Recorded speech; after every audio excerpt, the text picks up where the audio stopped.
Najnovije istraživanje pokazalo je da genetski modifikovana hrana američke kompanije Monsanto izaziva veoma agresivne tumore. Eksperiment je izveden na pacovima, a rezultate su saopštili francuski naučnici i tako izazvali buru u javnosti.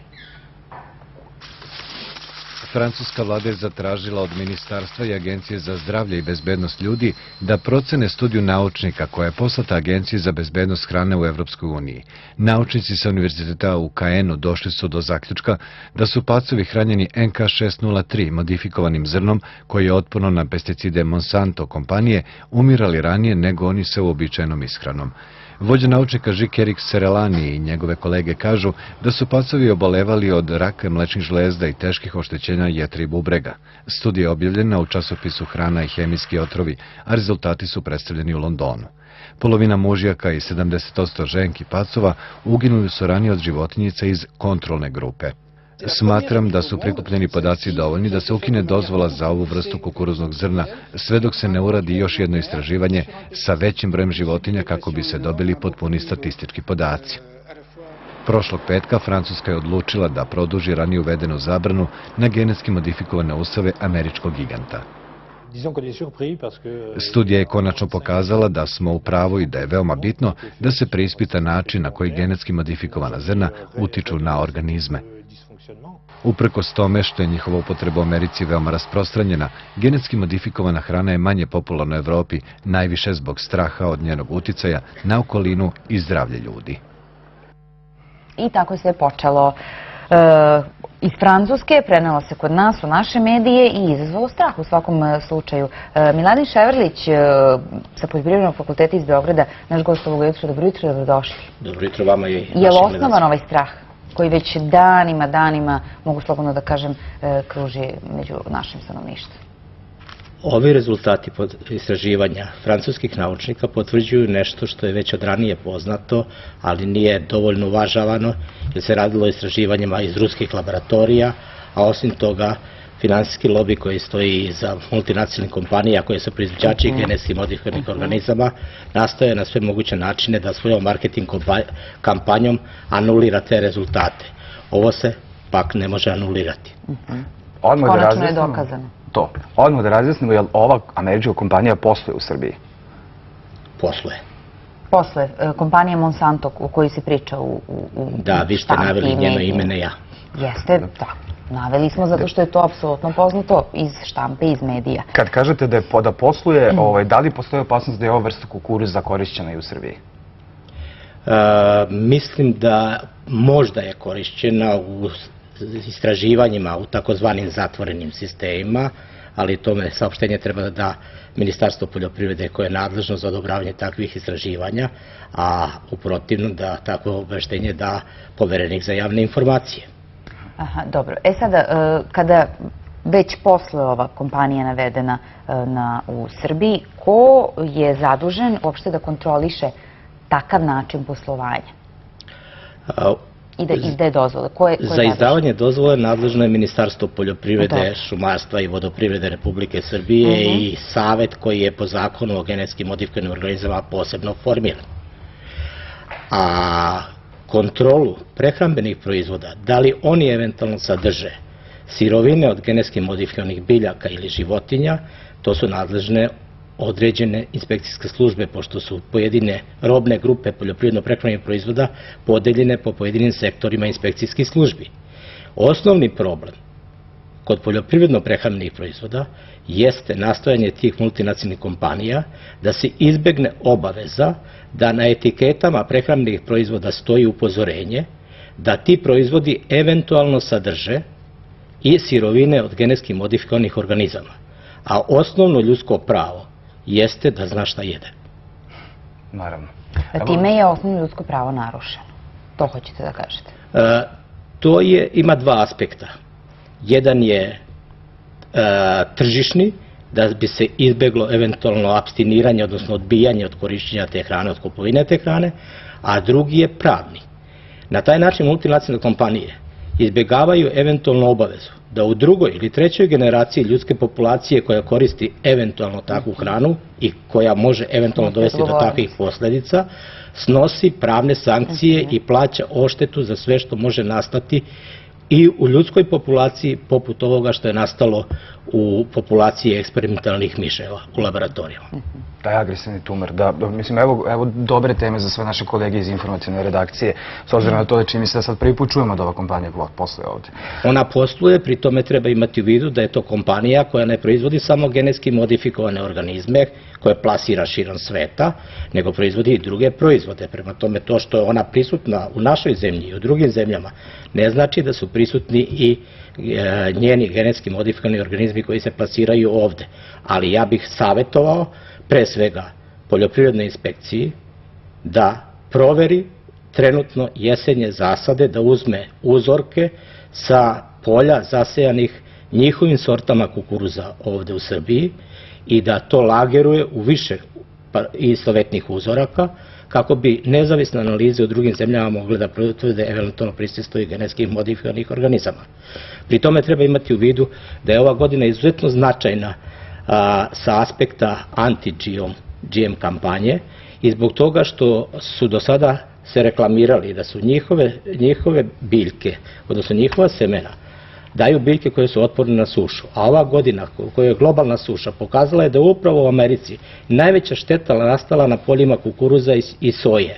Samo za te dve kulture osiguravajuće kuće u Sjedinjenim Američkim Državama treba ove godine da isplate odštetu preko 30 milijardi dolara američkim farmerima.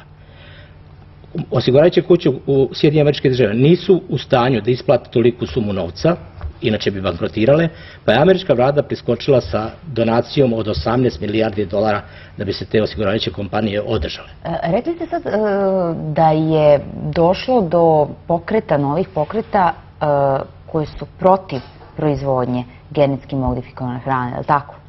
Posle hladnoratovske podele ili zapadni i istočni blok, ja mislim da danas u svetu ne postoji veći antagonizam osim antagonizma pro i kontra GMO u svetu. A da li je tačno da je upravo uvoz genetski modifikovane hrane, odnosno organizama u poljoprivredi, uslov za članstvo u Svetskoj trgovinskoj organizaciji? Ja odgovorno izjavljujem da su naše dosadašnje vlade napravile dve vrlo značajne greške koje će ostaviti duboke posljedice po položaj poljoprivrede i poljoprivrednika u Srbiji, a na pragu smo da napravimo i treću grešku. Prva greška je bila potpisivanje sporazuma sa Evropskom unijom u kojom smo prihvatili obavezu da po isteku 4. godine od potpisivanja, a ne od stupanja u članstvo, dozvolimo kupcima iz Evropske unije da kupuju poljoprivredno zemljište pod istim uslovima pod kojim kupuju naši građani, što je neodrživo i što nijedna zemlja do sada koja je pristupala Evropskoj uniji nije prihvatila. Druga greška je bila neshvatanje ili izuzetno loša procena ili možda loša namera da se potpiše prelazni trgovinski sporazum po kome početkom 2014. godine u Srbiji važe iste carinske stope kao i budućih 28 zemalja Evropske unije, jer će Hrvatska od 1. jula iduće godine biti članica Evropske unije, a mi nismo dobili ni eurocenta za unapređenje konkurentnosti naše poljoprivrede i za unapređenje razvoja sela. A treća greška je vezana za ovu temu, a to je da postoji vrlo jak pritisak Sjedinjenih Američkih Država da bi Srbija povratila članstvo u Svjetskoj trgovinskoj organizaciji, jer mi smo bili osnivači GATT-a. Dakle, jeste uslov. Jeste uslov da dozvolimo i uzgoj i promet genetski modifikovanih organizama. Ja apelujem na javnost da se usprotivi tome. Ali evo sad, kad kažete, vidjeli smo da izaziva agresivne tumore, šta još, zbog čega je još loša ta genetski modifikovana hrana? Ne ulazeći u te prehrambene aspekte i bezbedonosne koji su izuzetno značajni i najbitniji, ja navodim i agroekonomske aspekte. Mi ćemo dozvolom, eventualnom, za uzgoj genetski modifikovanih organizama izgubiti najprofitabilniji deo srpske agroindustrije, to je semenska proizvodnja, koja je izuzetno izvozno značajna. Izgubit ćemo direktno 5.000 radnih mesta, indirektno 50.000 radnih mesta, egzistenciju za 150.000 ljudi u Srbiji. Izgubit ćemo imidž izvoznika semena u drugim zemljama, jer ako mi naše sortiment ustupamo genetski modifikovanim, kako ćemo ga prodavati drugim zemljama? I najzad, ako bi naši proizvođači dobijali subvencije koje dobijaju američki farmeri, i mi bismo mogli naš sortiment da proizvodimo, recimo kukuruza, danas po ceni od 15 dinara po kilogramu, a ne po 28 dinara. I šta sad? Inače, još jedan spoljnotrgovinski efekt. Samo za uvoz genetski modifikovanog semena kukuruza Srbija bi svake godine morala da izdvaja 100 miliona evra. Da ne računamo ostale genetski modifikovane kulture. 100 miliona evra, to je odliv koji ničim ne možemo nadoknaditi. I sad kako mi da prepoznamo na pijaci da kupujemo, ne znam, ni ja, nešto što je... Da li je moguće da se golim okom prepozna genetski modifikovana hrana? Golim okom teško, ali svakom laboratorijskom analizom i malo laboratorije koje to mogu da utvrde. Ali građani, odemo na pijacu sad i sad... Građanima savjetujem da kupuju ono što jedu i njihovi domaćini. To je najbolja preporuka. I to je osnova. Ili što bi naši bivši sabraća iz bivše Jugoslavije rekla, kupujmo naše. Kupujmo naše, da samo treba otkriti u Srbiji šta je to naše. S obzirom da smo mislili i do juče da nam je kupus i krompir i beli luk naša, nije naš, nego je kineski. Jeste futoški kupus, jeste... U stvari, znači, tamo gde se proizvodi, tamo odemo i kupimo, ali tako? To je najbolje. To je jedan način, drugi način, imali smo nedavno 19. septembra veliki protest u Evropskoj uniji u Briselu, marš dobre hrane, gde se praktično farmeri u Evropskoj uniji protive sadašnjem konceptu zajedničke agrarne politike, jer od silnih milijardi koje Evropska unija izdvaja za po znakom navoda poljoprivredu Evropske unije, 90% toga se vraća kao kroz protočni bojler koji predstavlja poljoprivreda, vraća se industriji, a samo 10% ostaje poljoprivredi. Ako bismo promenili koncept poljoprivredne proizvodnje, koji je teži ka potpunoj industrializaciji, onda bi praktično obrnuto odnos trebao da bude. Sve je to već i u svetu primećeno da se čitava i ova borba protiv genetski modifikovanih organizama čak koristi i u politički i u ideološke svrhe.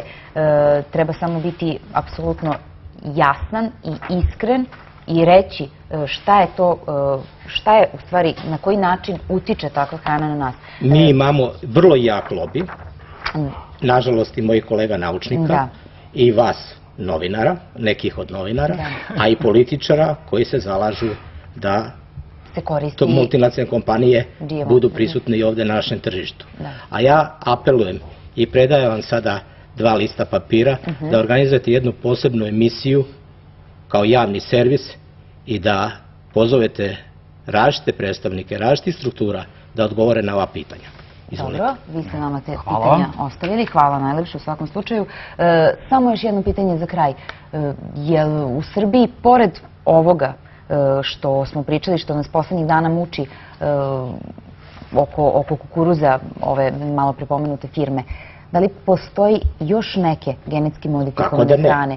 Znamo za soju. Znamo za soju i to je odgovorna država zato što nije eliminisala i zato što nije uvela sankcije, barem na nivou onih sankcija koje imamo u Hrvatskoj. Ali to već traje godinama. One su 7 puta veće nego kod nas. Tako je.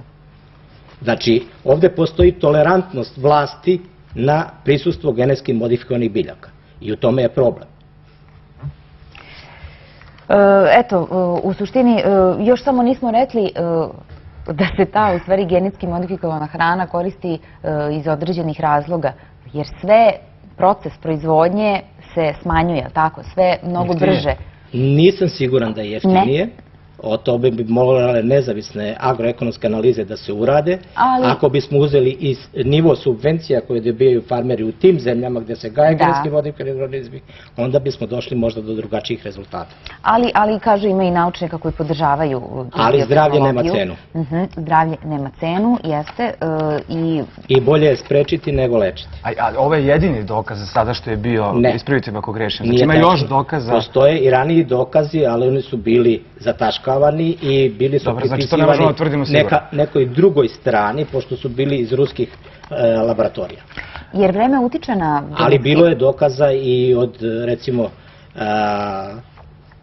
engleskog istraživača, mađarskog porekla, doktora Pustahija, koji je praktično anatemisan i potpuno uništen zbog rezultata koje je javno saopštio. Znači, nije trebao javno da ih saopšti, je li tako? Pa, znate, multinacionalne kompanije nastoje kada vrše analizu ovakvih, da ni jednoj laboratoriji ne dozvole da vrši kompletnu analizu, nego vrši parcijalne analize, pa onda oni sastavljaju mozaik od toga i nivelišu šta bi bilo dobro, a šta bi trebalo izbaciti iz te analiza. Ja odajem priznanje francuskim istraživačima što su tajno organizovali to istraživanje u dvogodišnjem trajanju i što su javno saopštili te rezultate istraživanja. A Francuska jeste lider borbe protiv genetski modifikovanih organizama. Jeste. I nadam se da će i kod nas nadležni za sve to reagovati u svakom slučaju. Kako vreme i da li uopšte vreme utiče na ove genetski modifikovane useve?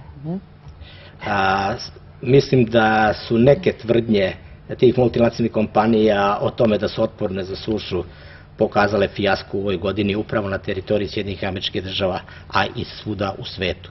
Da ne govorimo o problemu sa genetski modifikovanim pamukom koji je ostavio štetne posledice po zdravlje indijskih farmera. Kad ste pomenuli sušu, ja moram da vam postavim još jedno pitanje, iako sam rekla za kraj. Eto, danas smo čitali u politici kako nam monopolisti serviraju skupu hranu, pa problem im, kažu osnovni, što nema ne toliko trgovinske koliko proizvođačke konkurencije nedostaje.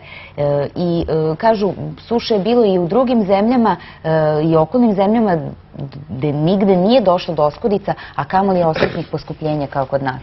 Jer i sve to možda veštački napravljeno. Kako je vaše mišljenje? Pitanje je odnosa nivoa cena hrane i kupovne moći stanovništva, odnosno visine zarada. Sa zaradama od 300 evra, koliko svuda minimalno izdvajaju za troškove hrane, vi ne možete imati jeftinu hranu.